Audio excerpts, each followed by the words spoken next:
महू के नेता रामकिशोर शुक्ला के विधानसभा चुनाव के बाद फिर भाजपा में शामिल होने के बाद उन्होंने बड़ा खुलासा किया है। उन्होंने बताया कि विधायक उषा ठाकुर और संगठन के बड़े नेताओं के कहने से कांग्रेस ज्वाइन की थी, क्योंकि विधानसभा चुनाव के दौरान भीतर घाट के चलते भाजपा को महू सीट पर विजयी नहीं दिख रही थी।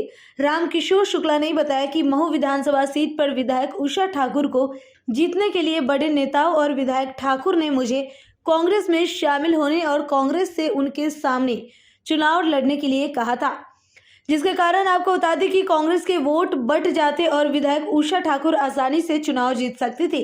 इसी योजना का लाभ उठाते हुए उषा ठाकुर को महू विधानसभा में रिकॉर्ड दर्ज जीत मिली है। वहीं रामकिशोर शुक्ल की इस बयान से सियासी गलियारों में तीखी प्रतिक्रिया सामने आने लगी है। बता दें कि शुक्ला ने यह भी कहा कि उन्हें मालूम था कि विधानसभा चुनाव खत्म होने के बाद उन्हें भाजपा में फिर शामिल कर लिया जाएगा, लेकिन दो पक्षों के विवाद के कारण ज्वाइनिंग में समय लगा। इसमें दोनों तरह से वो पिसी गया। कांग्रेस प्रत्याशी कैसे बना, इसके पीछे की रोचक कहानी। अक्टूबर माह में संघ के जिला पदाधिकारी ने मुझसे संपर्क किया और कहा कि भाजपा प्रत्याशी का पार्टी के वरिष्ठ नेताओं द्वारा खुलकर विरोध किया जा रहा है, जिस कारणवश ऐसा लगता है कि भाजपा प्रत्याशी यहां से चुनाव हार जाएगा। ऐसे में बता दें कि इसके लिए आपको कांग्रेस प्रत्याशी के रूप में चुनाव लड़ना पड़ेगा। इसके अलावा कांग्रेस के पूर्व विधायक अंतर सिंह दरबार निर्दलीय प्रत्याशी के रूप में चुनाव लड़ेंगे, जिसका व्यवस्था पार्टी के वरिष्ठ नेताओं द्वारा की गई है। मैंने जब विधायक उषा ठाकुर से चुनाव लड़ने के संबंध में चर्चा की तो उन्होंने भी मुझे चुनाव लड़ने की स्वीकृति दी। इसके बाद मैंने चुनाव लड़ने का फैसला लिया और ऐसे में आपको बता दें कि इन सभी घटनाक्रमों के बाद रणनीति तैयार की गई है।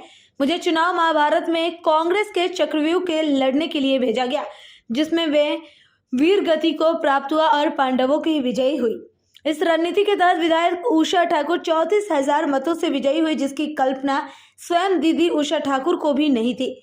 ये बात उन्होंने भी स्वीकार की है। और ऐसे में बता दें कि मेरे द्वारा दीदी से अनुमति लेकर चुनाव में रण में समर किया और आज दीदी से पुनः अनुमति लेकर उनकी मौजूदगी में भाजपा की सदस्यता शुल्क भरकर पुनः ग्रहण की है। जैसा कि रामकिशोर शुक्ला ने बताया, पत्रकारों ने जब शुक्ला से पूछा कि कांग्रेस में जाते ही टिकट कैसे मिल गया, तो उन्होंने कहा टिकट दिलाने को लेकर मेरी सज्जन सिंह वर्मा, जीतू पटवारी सहित मेरे संबंधित मित्रों ने मदद की। और तो और मैंने कांग्रेस से चुनाव लड़ा। कई लोगों ने आरोप भी लगाया कि मैंने पैसे देकर टिकट लाया हूं, लेकिन ऐसे में आपको बता दें कि कमलनाथ ऐसे नेता है जिन्होंने बल्कि उल्टा चुनाव लड़ने के लिए पैसे दिए। तो अभी के लिए इतना ही। ऐसी ही तमाम जानकारी और खबरों के लिए बने रहिए हमारे साथ इंडिया न्यूज़ पर। नमस्कार।